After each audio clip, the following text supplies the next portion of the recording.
ప్రభుత్వాసుపత్రుల్లో సాధారణ ప్రసవాల సంఖ్య పెంచాలని, సరైన కారణం లేకుండా సిజేరియన్ చేస్తున్న ప్రైవేటు ఆసుపత్రులపై కఠిన చర్యలు తీసుకోవాలని వైద్యారోగ్య మంత్రి దామోదర రాజనరసింహ అధికారుల్ని ఆదేశించారు. ఇందుకోసం సి సెక్షన్ ఆడిట్ ను మరింత పగడ్బందీగా నిర్వహించాలని సూచించారు. సహజ ప్రసవాల వల్ల కలిగే లాభాలు, సి సెక్షన్ తో జరిగే నష్టాలను యాంటీనాటల్ చెకప్ సమయం నుంచే గర్భిణులు, కుటుంబ సభ్యులకు వివరించి సరైన అవగాహన కల్పించాలని సూచించారు.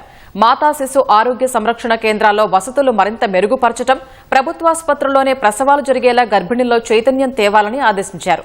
ఎండలు, అధిక ఉష్ణోగ్రతల వల్ల హాస్పిటల్స్ లో గర్భిణులు, బాలింతలు, పిల్లలు ఇబ్బంది పడకుండా చర్యలు తీసుకోవాలని సూచించారు.